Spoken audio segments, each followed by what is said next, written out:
The Israel-Hamas war continues to unfold, and the thing that has quickly become evident is just how much more divisive this conflict is for the political movements of the West, much more so than Ukraine. Whereas most Americans and Western Europeans, politically active or not, didn't really know that much about Ukraine before the war started there. A lot of them had very strong tribal opinions on the Israel-Palestine history and conflict. And that has led to deeper divisions within political parties, more examples of favouritism in some media outlets, and a lot of pointing and shouting at state level, all the way down to YouTube audiences. I know that's quite a wide range. Well, let's start with the biggest and then work our way down.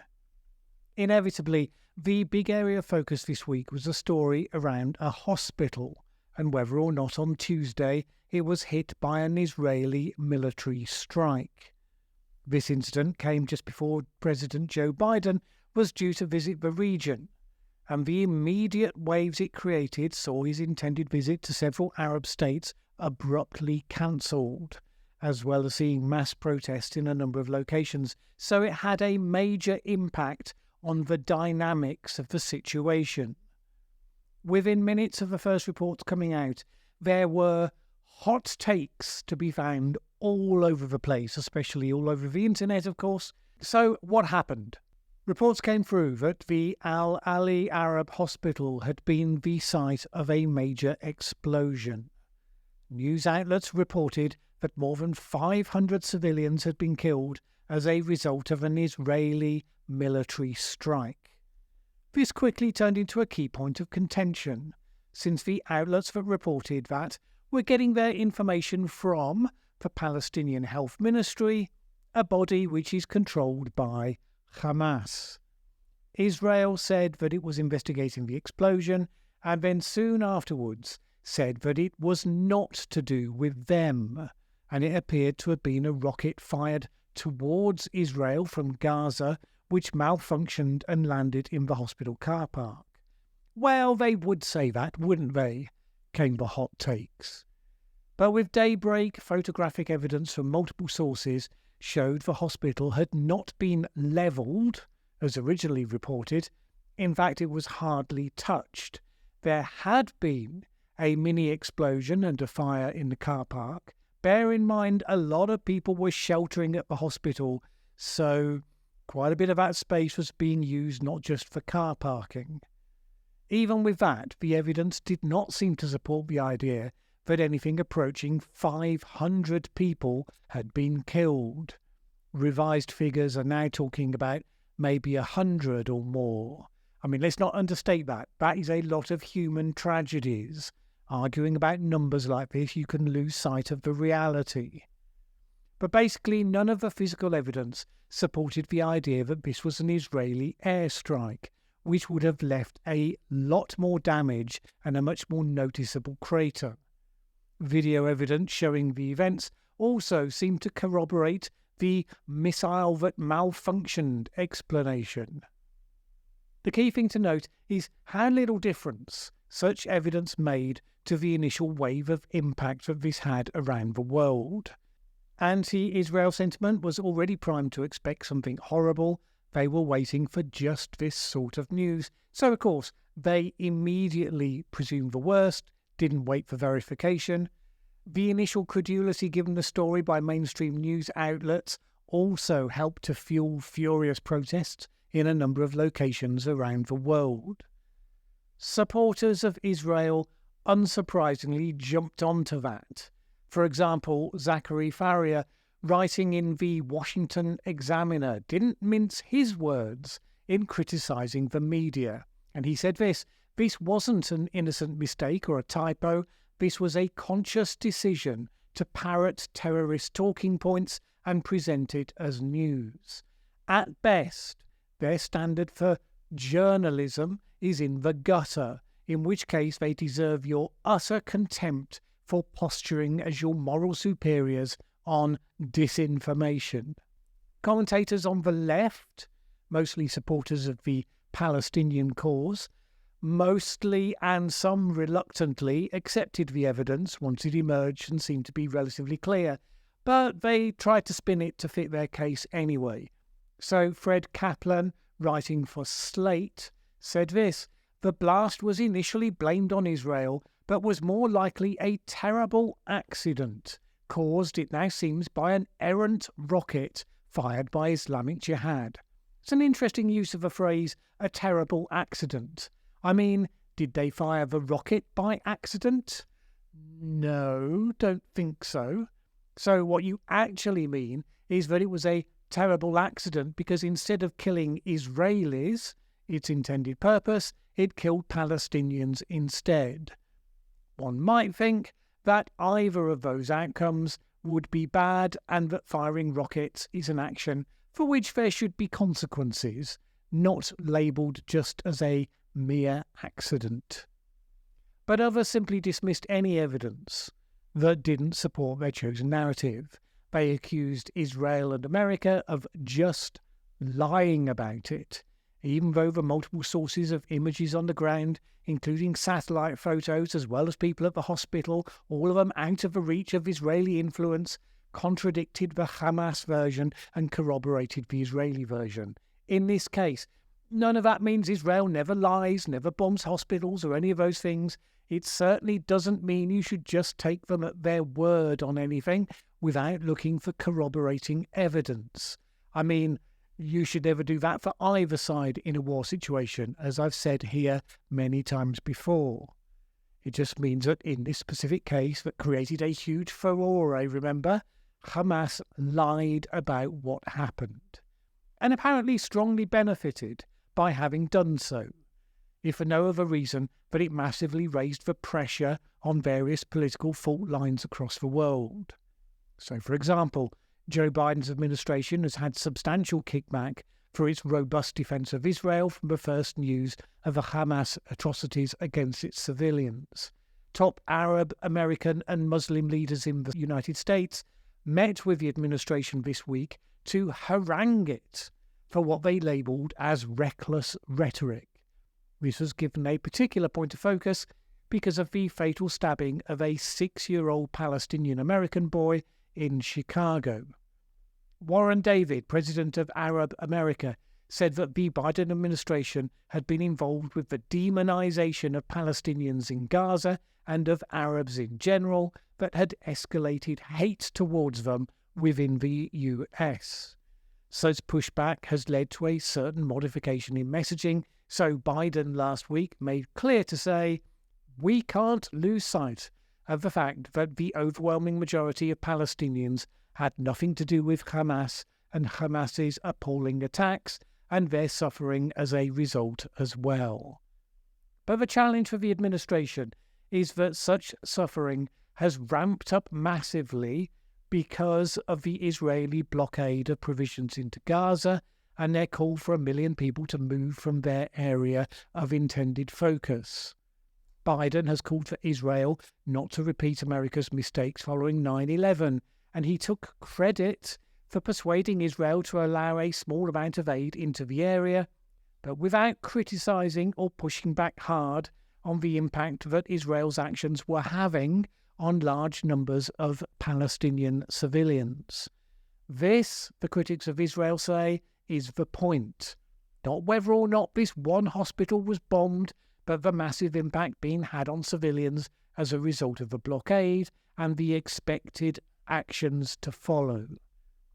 Biden's position was further attacked as news came that a long-serving State Department official, Josh Paul, had resigned, blaming, quote, short-sighted decisions by Biden that had put him into a moral compromise beyond where he was prepared to go. And he said this, "I cannot work in support of a set of major policy decisions, including rushing more arms to one side of the conflict, that I believe to be short-sighted, destructive, unjust, and contradictory to the very values that we publicly espouse." And this was just one of numerous ripples within the Democrat Party. Now, they weren't the only left-wing party with similar issues. In the UK, members of the Labour Party's ruling NEC body accused Israel of genocide and defied leader Keir Starmer's orders to stay away from pro-Palestinian protests. At a time when the party really wants to be making the most advantage of two major by-election victories over the Conservatives, the disagreements within the party over Israel and Palestine threaten to upset its attempts to portray itself as the adult in the room ahead of the next general election. It's probably not the time you would want your senior members of your party publishing messages aimed at the leader saying things like, "We will not forget, we will not forgive, you endorsed war crimes. You still don't have the courage to call Israel out for what they are. You are no better than Sunak or the Tories on this, equally complicit." Ouch. But the critics are not high-profile names in the public eye, even if they are on the ruling NEC. So probably that will pass Starmer by for now. Meanwhile, some of the mainstream media outlets have been getting serious heat for their part. The BBC, for example. It had already attracted a lot of criticism for its refusal in its reporting of the atrocities against Israeli citizens in the original attack to describe Hamas as terrorists. The BBC, it said, had a policy not to use labels that implicitly take sides in a conflict, and it would only use the label terrorist when directly quoting someone using the label. The President of Israel, Isaac Herzog, had condemned that position as atrocious, as the number of Israeli civilian casualties of the attack reached 1,400. "It's unbelievable," he said. "What other type of torture do they want before they decide it was a terrorist organisation?" He went on to cite instances where the BBC had labelled other actions as terrorism, including the London Bridge, Westminster and Paris attacks. None of this was made better by the fact that one BBC journalist, who had earlier had an incident where he was accused of pro-Palestinian bias, had been one of those reporting the Hamas line soon after the hospital attack, speculating that it was likely the result of an Israeli airstrike. The BBC initially defended these comments and then quickly backtracked, saying this: "We accept that even in this fast-moving situation, it was wrong to speculate in this way, although he did not at any point report that it was an Israeli strike." But the critics argued that the speculation was enough to help feed the widespread presumption and accompanying outrage. And the shockwaves have been appearing in all sorts of places. Starbucks, for instance, I kid you not, is suing the trade union that represents its workers after it published a pro-Palestinian social media post just days after the initial atrocity. The main problem being that the union uses a logo recognisably derived from Starbucks' own logo, and indeed includes the word Starbucks in its name. Hence, it argues associating the company with this public political statement that it made. The union, of course, is countersuing, because this is the United States, on the grounds that it says the company defamed them by suggesting that they support terrorism and violence. And so on and on it goes. YouTube has naturally not been immune. Some regular commentators, such as the left-winger David Pachman, have commented about the volume of hate, membership cancellations and unsubscribes that have been the result of expressing apparently controversial opinions in relation to this conflict, controversial being things like killing civilians is bad, that sort of thing. Certain commentators who have built audiences in the last couple of years with a specific focus on the Ukraine war have been finding that applying the exact same lens with the exact same principles to this new conflict can get a very different response from their audience. I'm not going to name names here, but there are certainly some who have deleted Israel/Hamas videos and resolved not to go there again, while others join Pachman in electing to tough it out on a take me or leave me as I am basis. Obviously, I long ago alienated all the people who can't cope with a channel where the host sometimes says things they disagree with, so I've been relatively untouched here so far. But this is the sort of pressure that hits you, I guess, if you successfully built up a larger audience, because you have that much more to lose. What do we learn from this? As I said at the start, this is a conflict that comes pre-polarized. There is a long history and enough terrible material on both sides that if you're firmly dug into the trenches on either of those sides, there's all this bad stuff you can point to and dwell on to keep you in a perpetual state of outrage. This is a feature of entrenched human conflict based on identity. We might as well be able to spot it and call it out. Because look, I remember decades ago first hearing someone say about the Northern Ireland conflict. To understand that conflict, she said, you had to understand 200 years of Irish history. Now, I thought that sounded wise at the time and I took note, but it wasn't. Arguably, it was rubbish. When you have a modern-day identity-based conflict, people will find all and every scrap of material they can to draw the boundaries between themselves and the out-group as starkly as possible. Everything that happened in history is just waiting to be cherry-picked. No side has a monopoly of virtue once things get ugly, and it's easy to pick out one side and stack up all the points against them, while conveniently ignoring the ones for your own side. It's like every relationship you ever had that went bad. You know, once you started noticing the bad stuff and keeping score, inevitably you're on the path to building up a huge and festering living document of grievances that grows in significance the more you focus on it.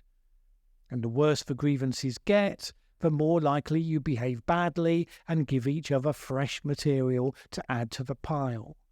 Now, when you were in love, in the early days of that relationship, were there no bad things? Of course not. There were plenty. You just didn't care. The context was different. So the point is this. The bad historical things only have meaning if people in the modern era find cause to give them that meaning.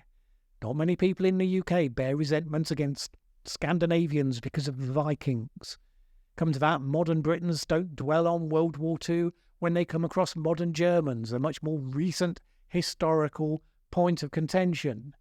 It's not the history that matters, even the relatively recent stuff, it's the current dynamic.